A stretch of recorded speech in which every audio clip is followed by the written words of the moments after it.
বিষয়টা হচ্ছে লায়েক আলী একজন শিক্ষক এবং ও দুবারে বিধানসভার প্রার্থী হয়েছিল ভারতের কমিউনিস্ট পার্টি মার্ক্সবাদী এবং ওই এলাকায় লায়েক আলীর যথেষ্ট তার সুনাম আছে একজন ভালো শিক্ষক হিসাবে, একজন মানুষ হিসাবে।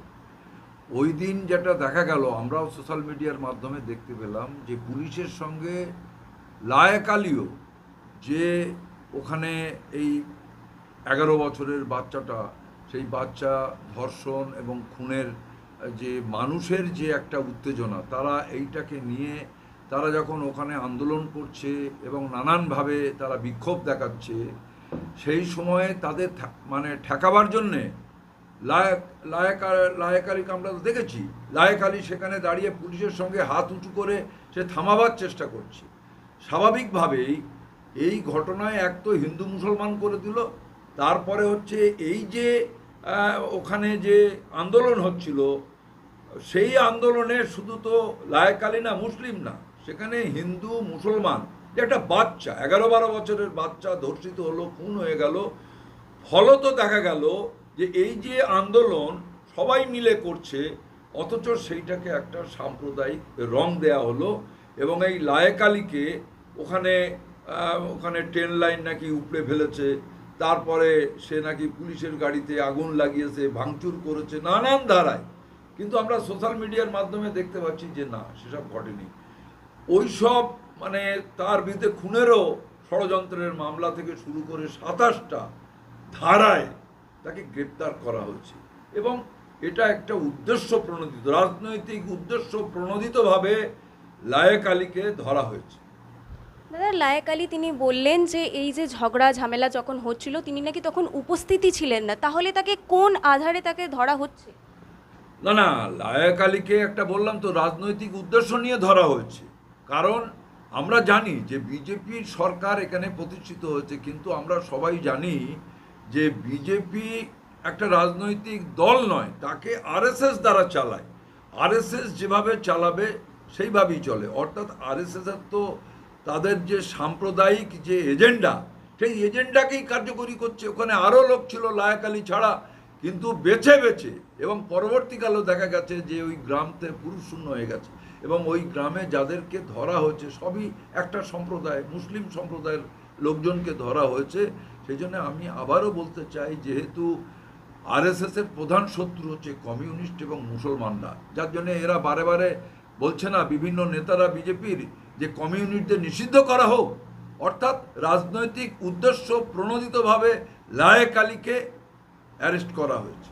অবশ্যই মাননীয় মুখ্যমন্ত্রী শুভেন্দু অধিকারী সে তো নিজেই ওখানে, মমতা ব্যানার্জি যেমন আগে মানে পুলিশ কোনো কিছু এনকোয়ারি তদন্ত করার আগেই উনি বলে দিতেন কোনটা সত্য ঘটনা, কোনটা মিথ্যা ঘটনা, কোনটা ধরতে হবে, কোনটা সাজাতে হবে, ঠিক একইভাবে কার্বন কপি আমরা দেখতে পাচ্ছি যে এই বিজেপি পরিচালিত সরকারের মাননীয় মুখ্যমন্ত্রী, উনি পুলিশ মন্ত্রীও বটে, উনি যেভাবে বলছেন সেভাবেই পুলিশ কাজ করছে, চলছে।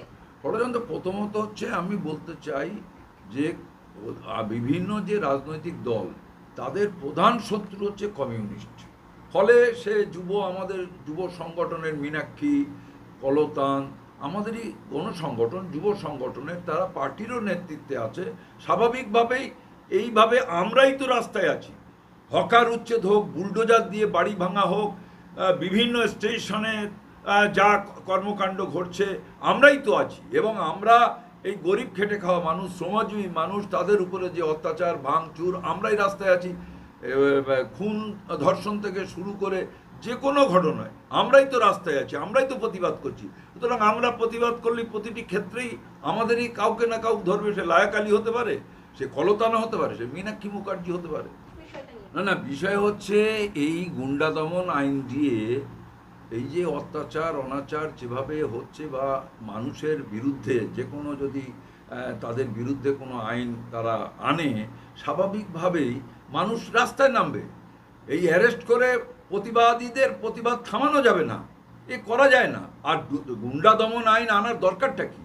আমাদের ভারতবর্ষের সংবিধান এবং ন্যায় সংহিতা যেটা চালু হলো, সেখানে তো সবই আছে, একেবারে চুরি থেকে, খুন থেকে, ধর্ষণ থেকে, নানান বিষয়ে এমন কোনো সেখানে তো নেই। আইনের সমস্ত ধারা আছে, ফাঁসির পর্যন্ত আছে, যে কোন অন্যায় করলে ফাঁসি হবে বা কী হবে। স্বাভাবিকভাবেই নতুন করে গুন্ডা দমন আইন মানেই হচ্ছে, সেখানে বলা হচ্ছে যে যদি মনে হয় কারো যে সে এখানে অশান্তি করতে পারে, এই আইনের মধ্যে রয়েছে তাকে ধরা যাবে। এবং নানানভাবে, যেমন ইউএপি আইন, এই আইনের আমরা বিরোধিতা করছি। এবং আমরা যদি দেখি 2020 সালে আমরা যখন এনআরসি নিয়ে লড়াই হচ্ছে দিল্লির বুকে, একজন গবেষক, সে ইউনিভার্সিটির ছাত্র ওমর খালিদ, আজও তো সে জেলে রয়েছে, তার সঙ্গে আরও একজন রয়েছে, আজও জামিন হয়নি। ইউএপি আইন এবং নানানভাবে ডেট হচ্ছে, সুপ্রিম কোর্টে গেছে, কিন্তু তাকে জামিন দিচ্ছে না। ঠিক এই গুন্ডা দমন আইনে যে কোনো মানুষকে ধরে তাকে 1 বছর তাকে আটকে রাখা যাবে, সে কোর্টের আশ্রয় নিতে পারবে না, তার জামিনের জন্য সে অ্যাপিল করতে পারবে না। তো এই যে আইন, দরকারটা কি? অর্থাৎ আমরা মনে করছি এই আইন, উনি বলেছিলেন যে ভয় আউট ভরসাহীন। আমরা দেখছি এই সরকার একটার পর একটা যে জনবিরোধী নীতি গ্রহণ করে চলেছে, এবং মানুষ তার বিরুদ্ধে যখন সোচ্চার হচ্ছে, পথে নামছে, কোর্টে যাচ্ছে, কোর্ট থেকে এই যে হকার উচ্ছেদ, বস্তি উচ্ছেদ, এইসব উচ্ছেদের বিরুদ্ধে কোর্টে যাচ্ছে। তো উনি দেখছেন যে এই আন্দোলনের পিছনে যে সমস্ত মানুষ আছে, দরকার হলে ভয়ের পরিবেশ করবে এবং 2-4 জনকে অ্যারেস্ট করিয়ে তাহলে অন্ততপক্ষে আন্দোলন থামানো যাবে। এই ভাবনাটা থেকেই এই গুন্ডা দমন আইন, যাকে তাকে ধরা যাবে এবং বলছে তার সম্পত্তি ক্রোক করে নেওয়া যাবে। 10 বছরের মধ্যে যার নামে মিথ্যা মামলা আছে তাকে ধরা যাবে। আমি মাননীয় মুখ্যমন্ত্রীর উদ্দেশ্যে আপনাদের এই মাধ্যমে বলতে চাই যে মমতা ব্যানার্জি, উনিও যখন তৃণমূল ছেড়ে যখন বিজেপিতে গেলেন, তখন তো ওনার নামে অনেক মামলা দিয়েছেন, মানে ত্রিপল চুরি থেকে আরম্ভ করে নানান ধরনের মামলা। তাহলে আজকে উনি জানেন।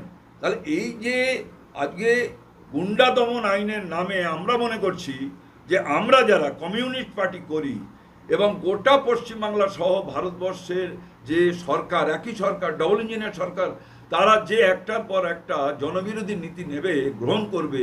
এই যে একজন অনশন করছে, যে নেট পরীক্ষার আজকে লাখো লাখো ছেলে পরীক্ষা দিল, প্রশ্ন ফাঁস হয়ে গেল, কেন্দ্রীয় শিক্ষামন্ত্রী তার পদত্যাগ চাইছে, একজন তো অনশনে রয়েছে, সে মরণাপন্ন, হয়তো মারাও যেতে পারে।